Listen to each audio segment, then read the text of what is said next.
Welcome to the Lotus Ladder Podcast, where we share stories of resilience, reinvention, and purpose from women who continue to lead through life's transitions. Today, I'm delighted to be joined by Dr. Sreedhari Desai. Sreedhari is a scholar, educator, and thought leader whose work has explored leadership, ethics, and organizational behavior. Throughout her career, she has helped others better understand what it means to lead with integrity and purpose. What makes today's conversation especially meaningful is that we are not only talking about leadership in theory, we are talking about leadership in practice. Over the past year, Sreedhari has openly shared her experience navigating a significant health challenge, offering a powerful example of resilience, vulnerability, and grace in the face of uncertainty. For many women, especially those navigating career transitions, personal setbacks, or unexpected life changes, her story is a reminder that leadership is not just about what we accomplish when everything goes according to the plan. It is also about how we respond when life asks us to slow down, adapt, and rediscover what matters most. Sreedhari, thank you for being here and for sharing your journey with us today. To get started, what I'd like to do is, for those who may be meeting you for the first time, tell us a little bit about your journey and the work that has been most meaningful to you. Welcome, Sreedhari. Thank you so much, Jayashree. It's a pleasure and honor to be here today. Not sure how much your audience is going to get out of this conversation, but I'm excited to share my story, a little bit about my journey. So I've always tried to follow my own heart and dance to my own beat, even when it didn't make much sense to others. And so, I smiled when you originally told me that you felt like you knew me through my LinkedIn and my accomplishments. Now, what LinkedIn doesn't really show you is that I wanted to go to journalism school. It doesn't show you that I started a degree in computer science and quit. It doesn't show you that I took a year off to study architecture and then I walked away from that as well. Okay. Wow. So for the longest time, my Indian parents, they worried that these choices that I was making might really be detours. But today they see these differently. At least my mother, absolutely, she sees it differently, and my late Appa, my father as well. Now, none of those paths were truly mistakes in the proper sense. They were explorations. Each one taught me something new about who I was, and perhaps just as importantly, who I wasn't. And I've come to believe that life is less about following a straight line and more about having the courage to keep listening to yourself as you evolve.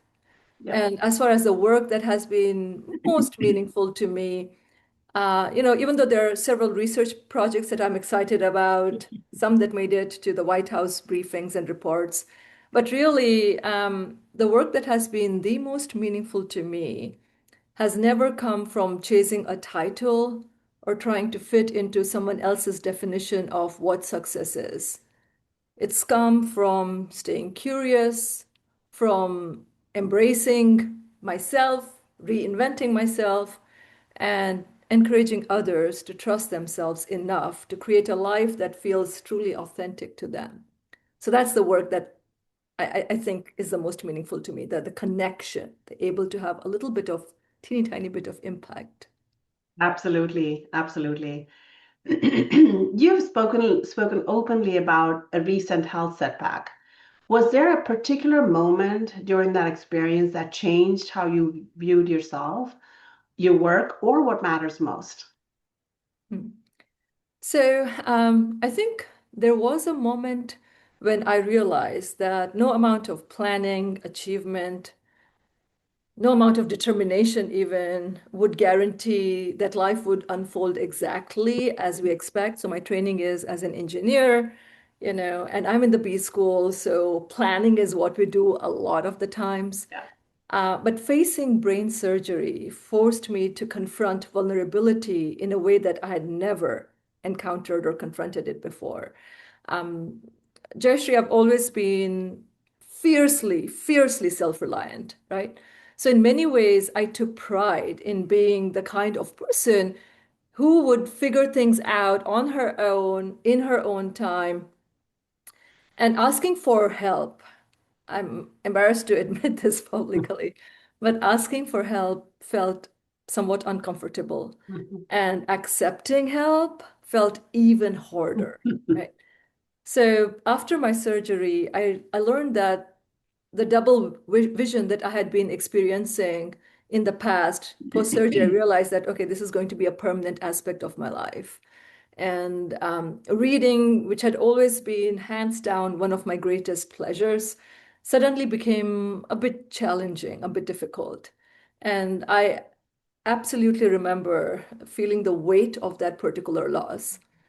It wasn't just about reading words on a page or listening to an audiobook, which I'm sure a lot of your audience members Yeah. do. It was about losing access to something that had always brought me joy, comfort, and honestly, a little bit of escape. Escape from the mundane realities of life, escape from the harsh realities of life. Actually, wait a minute. Jeshri, do you mind if I record my answer to this question on my phone? Absolutely, please do. Okay, so I know this is not your regular podcast, people, but then you're with Jayashree, so you should expect something different. So I'm gonna go ahead and record this part of my answer. Sure. So one of my friends offered to read to me when I could no longer comfortably read for myself. Mhm. And this individual, he chose The Lord of the Rings. Mm. And Jayashree, every single day, without fail, he called and he spent 15 to 20 minutes reading Tolkien's vivid descriptions of Middle-earth. And day after day, he showed up. I would think like, hey, people say things. People don't always follow through. Yeah. But this person, he followed through, and it was through his voice that I traveled with hobbits. I wandered through forests and mountains, glided over rivers, Yeah. when I couldn't easily experience those pages on my own. So, what he gave me was far more than a reading session. He gave me joy. He gave me Mm. companionship, and I'm recording all this. And he gave me something to look forward to every day. And if he's listening to your podcast, or if I have the guts, I might send him this recording. I want him to know that those Yes, calls, yeah, mattered more than he will perhaps ever realize. absolutely. Yeah, and that particular experience taught me that accepting help is Mm-hmm. not a sign of weakness. Mm. It's really an act of trust, Mm-hmm. right? So it taught me that resilience is not always about standing alone, standing tall. Sometimes resilience is allowing yourself to be carried by the kindness of others. Mm. So, yeah, so for most of my life, I thought strength meant independence. Mm. Now, I think that true strength also includes the humility Mm. to receive what others are so generously willing to Yes. offer you. Okay, Yeah, in Hindi, we absolutely. say, कभी कभी भिखारी भी बन के देखिए, जिंदगी के अलग पहलू नजर आएंगे. Yes. Uh, It teaches you what humility is in a true sense. Absolutely. Totally, Yes. totally. Yes. And another unexpected lesson came from sharing my journey with others, right? Mm-hmm. So I've always thought of myself as an ordinary person, Mm-hmm. simply doing the best I could with what was in front of me. I still believe that most of the times. But as I opened up about my experience, people began describing me in ways that I had never seen myself, never Mm. thought of myself. Like, and that includes you too, Jayashree, right? So calling me courageous, telling Yeah. me that I'm strong. Yeah. And some even said, and this touches me profoundly, but some Mhm. even said that I had become a role model for them. And some of these people are random people on LinkedIn, right? Yeah. With whom I've never had one-on-one interactions, but Yeah. my posts were public and they got like, shared perhaps. And I think I was surprised, Jayashree, because I had never seen myself that way, Mm. right? So that's when I realized that, again, courage is perhaps not just the absence of Mhm. fear, it's continuing forward Yeah, despite being fearful, right? And sometimes we, especially women, I'd like to say, we don't recognize our own strength absolutely. because, yeah, we're living it one day at a Yeah, time. So we don't pause and reflect and think, oh my yes. God, I, Jayashree or I, Sreedhari, am so strong. You don't. You're just Yeah, busy living your life and living your strength one day at a time.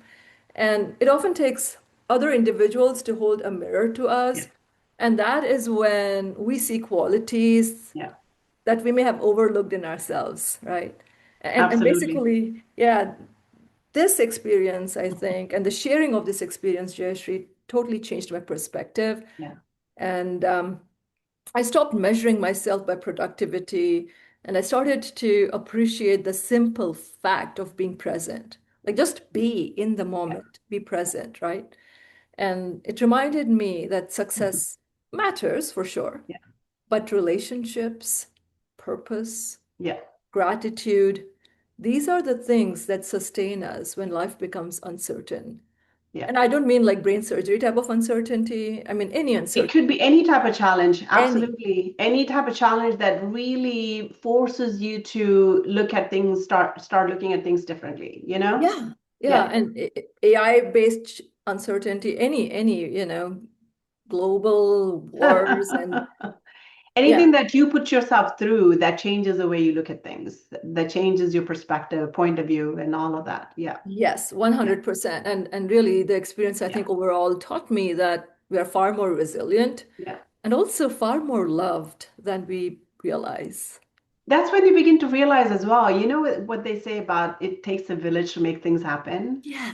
And you forget that you're part of that village. When you're living your life, you are part of that village. And when these people come out of nowhere to support, like the way your friend did, you would Yes. not have expected that friend to come through the way he did. But then he found that interesting way of keeping you going and giving you that, as an artist, I'm sure you're attracted with all of these wonderful words that take you through the different experiences and things like that. He kind of knew exactly what that medicine was that you needed, apart Yeah. from all of the medicines that you might have been on, or this was the right type of dose that you needed to get through that most difficult phase of going through that post-operative state. Yeah. And Yeah. in fact, I'll share something embarrassing. And I haven't shared this publicly yet, but post-surgery, I realized that I had actually forgotten some incidents in my life,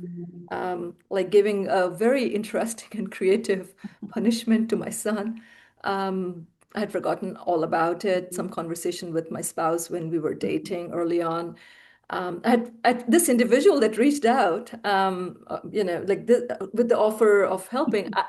I had no idea who this person was, in fact. Oh, wow. Yeah, and I remember I was volunteering at my son's School. global night event in middle school, and there was this lovely lady, Anu, who came over, tried to strike up a conversation. I told her politely, like, "Excuse me, you seem like a wonderful individual. But I don't remember you." And she laughed. She went away.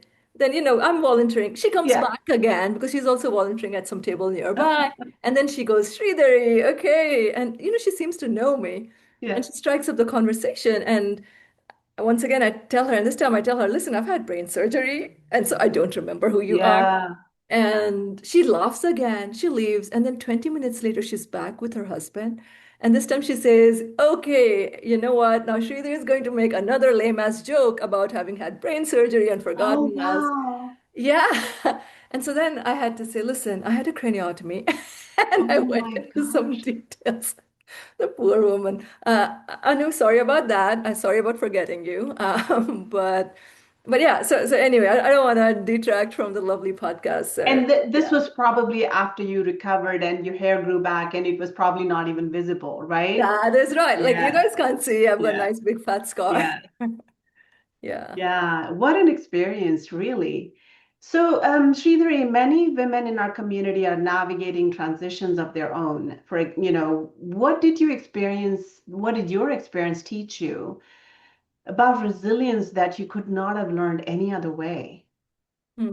Okay. So I think that many people think that resilience is about navigating or even enduring difficult circumstances, right? And my experience taught me that resilience can also mean being willing to change your life Mm, when staying the same would, in fact, be so much easier. Like you mm, could run on autopilot, yeah. right? And one of the consequences of my diagnosis and surgery was that I found myself re-evaluating, right? So I found myself re-evaluating almost everything, like the Mhm, entirety of my existence, my life. And I think it's a little difficult to explain this, Jayashree, but I was warned this might happen, but I mhm. still wasn't prepared for it. But the experience truly changed me, right? It changes you physically because your neurons, if you're trying to access the deepest part of the brain, you have to cut through some layers. Yeah. It changes you also psychologically because it's Mhm, a fair bit to handle. mhm, And post surgery, I realized that my priorities had shifted, mm, and my understanding of what I needed from life mm, had also shifted. So, in some ways, I felt like I had been given an unexpected opportunity of mm, sorts to ask myself, if life is in fact finite, and we absolutely, each one of us knows without doubt that absolutely. it is in fact Yeah. finite, right? Then the question that this thought begets is, am I living in a way Mm, that feels true to who mhm, I am? Right? So, about 6 months after surgery, I made the difficult decision to separate from my husband. mm, And we share a son, and mhm, I have tremendous respect for my ex-husband. mhm. In fact, technically, he's an estranged husband because in North Carolina, you have to wait 1 year, 1 day to I see. divorce. So he's technically an estranged husband. But in fact, he wholeheartedly supported my decision, which speaks volumes about Yeah. his character and about the care that we still have for one another, right? Yeah. And many people around me, my immediate family, like my Yeah. mom, sister, and you know, relatives, Mhm, cousins, they were all stunned. Okay, mm, and Jayashree, they said, this is exactly the time when you'll need stability. yeah. You'll need support, in Mhm, part because we knew all along that with my tumor, like they won't be able to completely remove the mass, even with mm, a craniotomy. They could only partially resect it. mhm, So I know that in the future there will be difficult moments and challenges. And my relatives were like, hey, you'll need somebody by your side yeah. as you face whatever comes next in your Yeah. life. And from a practical perspective, they were not wrong because I don't have any extended family here, Mm, right? So I'm a first generation immigrant. mhm, Um, my dad's cousin is somewhere up north. She, mhm. is a lovely person, but she's, a senior individual, Yeah. right? And I had my mom's cousin was here. He passed away. So I'm pretty much Right. alone, except for the Without one that person. extended, like the immediate support system that one aspires to have, right? Yeah, I hear what you're saying. Yeah. Yeah. So, and so really they were not wrong from a Mhm, pragmatic standpoint, but I would like to say that resilience isn't always about making the safest choices and mhm, enduring whatever is happening to you. Sometimes resilience is about making an honest mhm, decision. And for me, staying in a marriage that no longer felt aligned with who I was becoming would have required me to ignore something very fundamental, something very important inside myself. And the surgery taught me that life can change in an instant, like absolutely. that. And Yes. I got like in Duke My Chart, my MRI results came on my ex-husband's birthday. So it's Mm, like I wake up in the morning, I get this result, and I'm like, what? And then mm. I'm trying to bake a cake, whatnot. But anyway, so life can change in an Oh, wow. instant. I know. I know. Yeah, and I had a party for him later that day, so I was planning all of that. So, but I would say that once you've looked at uncertainty in the eye, you become less willing to Hmm. spend your time living a life that doesn't feel truly authentic.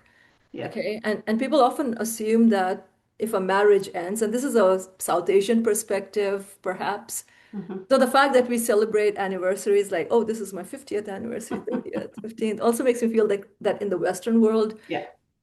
we perhaps celebrate marriages that last forever, and we assume that if a marriage ends or dissolves, someone must have failed. That, Yeah, it's not that. It's not that. And you've had the type of clarity that very few people had. With the life-altering experience that you've had, the clarity that you might have, seen afterwards is something that's happening in your mind. You know what I'm saying? It's yeah, very, very hard to explain to other people why you're making the decision that you're making, but it's clear in your mind as to why you're going about it. Yeah, it's just very hard absolutely. to explain to people to the extent they understand. Yeah, yeah. Like you have this internal conviction, Yes. and you're like, I'm ex telling you what's going on in my life as a courtesy more than Yeah. anything else. Yes. Yeah, but I don't see a marriage ending implying that somebody must have failed. My husband, my ex-husband, and I, right? We've raised an extraordinary son together. I say extraordinary because I'm talking about his character. I'm not Yeah. talking about his accomplishments. Again, At he the might end be of the day, accomplished, but that's not what yeah. I'm referring to. Yeah, And absolutely. yeah, What and matters is the type of human being they are, at the bingo. Yeah, yes. and so far he's fine. Okay. Yeah. And I have Yeah. high hopes that he will continue to be a relatively decent human being. Yeah. Okay? Yeah. So, yeah, so my husband and my ex-husband and I, we have helped each other grow for so Yeah. many years. And then finally, when our paths diverged, I think we've tried to meet that reality with honesty Yeah. rather than finger pointing and blame. Yeah. Yeah. And I feel like that too, Jayashree, was a form of resilience. Mm. And perhaps, like, I guess you could say that I've come to believe Mm-hmm. that not every successful relationship lasts forever. I want Mm. to repeat that because I think that's Yeah. important. Not every successful relationship lasts forever. Mm-hmm. Some relationships succeed because they help people to become who they were Yeah. meant to be. And then you have the wisdom to realize that now we go our own ways. So Yeah.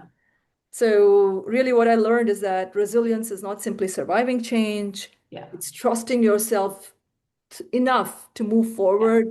It's about having the courage to release with Yeah. that which sort of no longer fits, Yeah. even when you don't know exactly what comes next. So Yeah. I have no freaking clue, Jayashree, what life is No going to one knows. unfold like, No one right? knows, Sridhari. No one knows. And in the way you're expressing it, the way I see it as a Yeah. listener is that resilience to you now means something totally different than what it meant to you before before the whole ordeal, Yeah, before the life altering experience that you've had. I keep saying life altering because it because was. we're talking about the way you see things now versus what the way you saw things before. When Yes. someone goes through an extremely challenging experience like you did, Yes. they begin to look at some of these decisions that you would have found extremely hard to make become much Yes. more easier because you have already, like, it's like mount climbing the mountain. You've already reached the peak and you're looking down and saying, oh, that was a small hill, I could cross it now. Whereas before you were looking up and saying, I don't know if I can manage on my own. All of these questions that come up in our mind when we make these important decisions in our life, you're Mhm. able to make it now because of that life altering experience that you've had. That's how I see it. You put it marvelously, Jayashree, right? This is Yeah. yeah, in fact I wouldn't have been able to say it as clearly Yeah, either. yeah, it is. It And is a result of that. yeah, So and like I feel like if you think about it, within 6 months, I mm, experienced two of life's most significant mm, upheavals, brain surgery, the end of a marriage. Yet Jayashree, I don't think of this as a story of loss. I think of it as a story of transformation. I feel like it taught me that we are capable of beginning again, even when beginning again is the last thing that we yeah, expected to do. yeah, And perhaps one might even say that resilience and self-compassion, yeah, they go hand in hand. And sometimes the bravest thing is to honor the truth of who we have become. Yeah. Wherever it is we're on the mountain that you just described, like we need to honor that too. We can't Yes. continue behaving as if we are down there, Absolutely, absolutely. just And to you fit in you with brought up society. something that really hit the mark for me, self-compassion. Yeah. That is the most important thing, Yeah. especially for women, because we forget to do that. Yeah. We take time to be compassionate about other people, but we forget to be compassionate about ourselves, about the Yeah. decisions that we make, and Yeah. to be comfortable with it. To Yes. me, that is self-compassion. You be compassionate about yourself first Yeah. before you become compassionate about the rest of the world. Yes, and I 100% agree with your observation Yeah, because, we see women, they're so kind and they're so yeah. accommodating of others, right?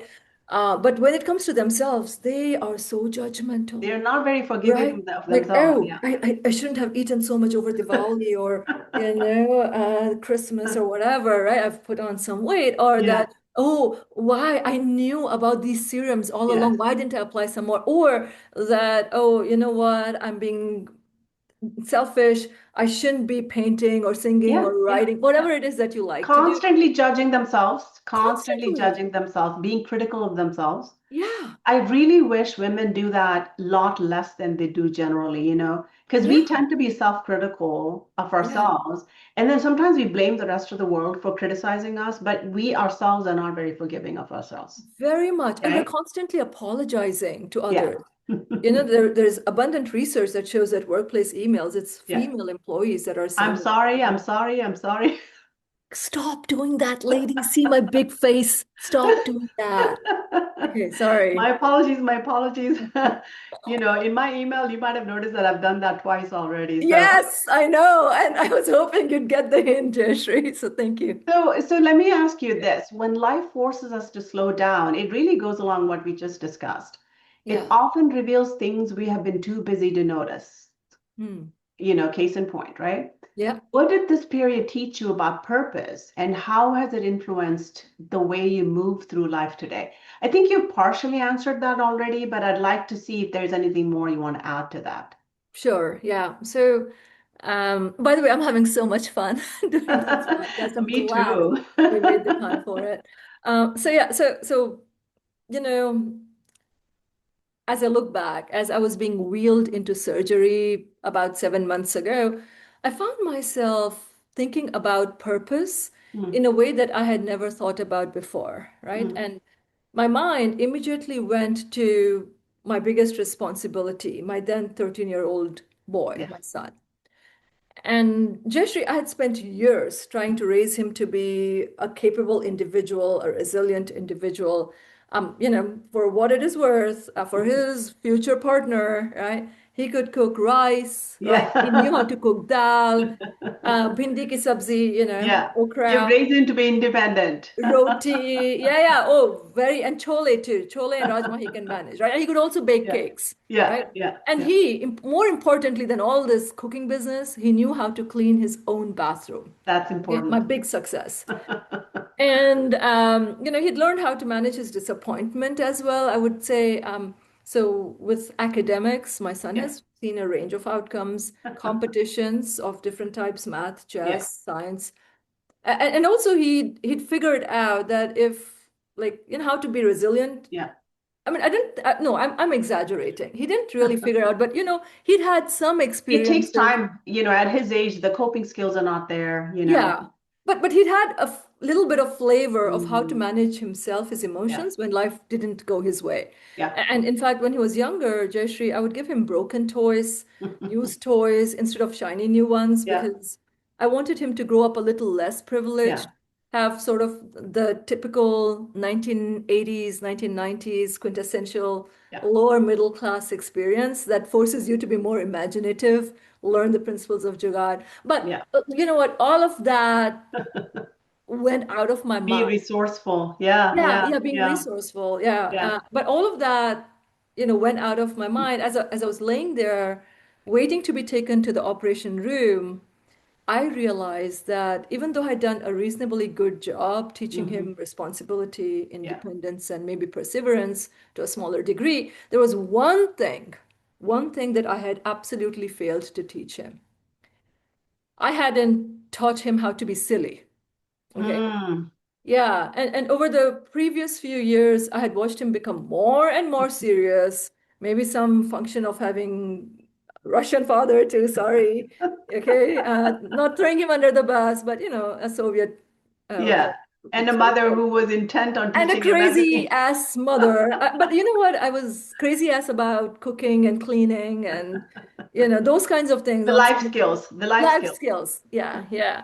So he'd become, I think, more serious, a little more reserved, more focused on achievement and outcomes. And Mhm. I would have liked him to be. And suddenly lying there on the operating table or waiting to be taken to the Yeah. operating table. Oh, you'll get a clarity that you've never had before. Yes. Oh, yeah, absolutely. Right. Yeah. Yeah. It struck me that while I had prepared him for life's responsibilities, I Yeah. hadn't shown him enough of life's joy. Hmm. Okay, and I don't mean the kind of joy you get when you go to Disneyland or when you are eating or licking ice creams, right? I'm talking about a different kind of existential joy. And so I made a promise to myself that if I came out of the surgery with my faculties intact, my number one purpose would be to spend the 4 years that Max, my son, right, our son, that the 4 years he would still be together with us, right? I would show him how to have stupid, pointless fun, right? To be goofy and to laugh for no freaking reason, to make memories that serve no practical purpose whatsoever, right? And so that was one eye-opening revelation I had about purpose. And the second one that I had is more inward focused, I suppose, because the second purpose was also equally impractical, and it was to allow myself to write as much bad poetry as I wanted to without any shame, embarrassment, or guilt about whether it was any good, okay? Whether I was saying like awkward things. I was like, sister, you've censored yourself long enough. If you get out of this room, you're gonna freaking write whatever the hell you want to write, right? And perhaps more seriously, I know your audience doesn't want to hear about these quirky little things, but these are all true. That's why I'm sharing them, because you're sitting there, you probably are going to ask ChatGPT, oh, a person undergoing brain surgery, what purpose? And ChatGPT or Gemini Yeah. or DeepSeek or whatever you're using is going to spit out all kinds of pithy things. That's bullshit. Yeah. Okay. I know. And but having said that, I think my third purpose was to continue to do work that Yeah. energizes me, like engaging with leaders, executives, Yeah. organizations, trying to help people to think differently about growth, about Yeah. leadership, about possibility. Yeah. And maybe when it comes to what was surprising, Jayashree, I would say it was the order of the list, the three things that I've Mm. mentioned to you, right? Like before surgery, I might have put professional Yeah. accomplishments at the top, right? But then when life suddenly becomes uncertain, purpose gets distilled, right? Absolutely. Absolutely. Yeah, you Yeah. stop asking yourself, what will make me successful? And you start asking, what will truly make my life feel lived to the hilt, right? Like fully lived.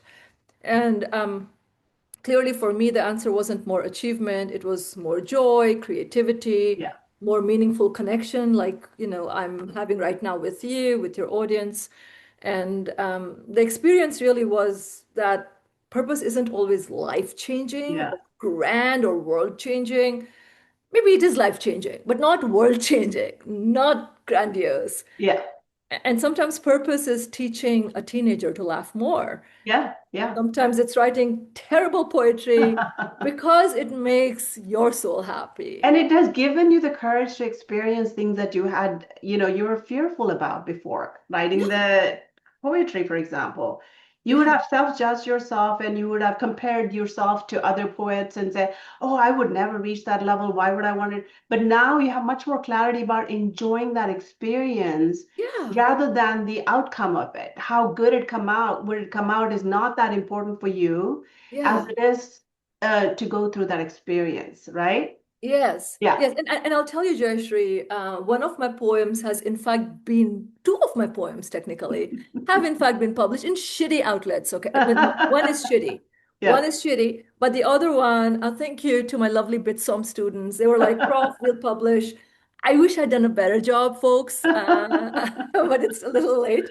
So yeah, Yeah. so that happened, and but more seriously, my artwork, Yeah. is on the cover of some books, Yeah. literary magazines, not technical stuff, right? Literary Yeah. magazines that feature amazing poetry by Yeah. other individuals. Yeah. Okay? Yeah. Yeah. So I'm contributing in a small way to that as well. And like today, I move life with, like, I move through life Yeah. with perhaps less urgency and a lot more attention. Absolutely. Um, You talked about yeah, the future in a way. So I want to kind of ask yeah, you this. yeah. So as you think about the future, what are you most excited about, and what do you hope people remember from your story? Okay. So, and Jayashree, so I'm I think what excites the most about the future is that I feel like I'm living it way more intentionally than ever Mhm. before.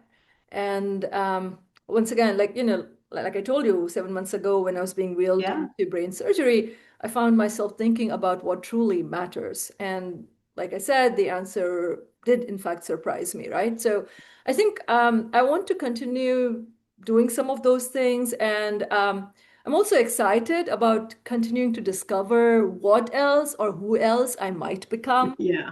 right? The last year, I suppose, has taught me that we are not fixed. We truly Yeah. evolve. Each and every one of us, Yes. that's you, the audience person, we Absolutely. are capable of evolving, and Yes. sometimes life changes us through experiences we would never have chosen.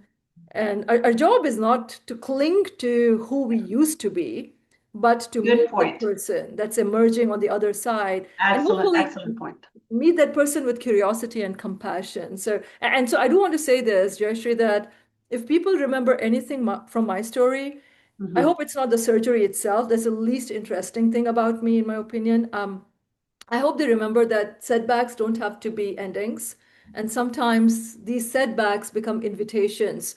They become invitations to live life more intentionally, more deeply, and appreciate life more fully. So strength and vulnerability can in fact coexist, even in, let me try to say something elegant, right?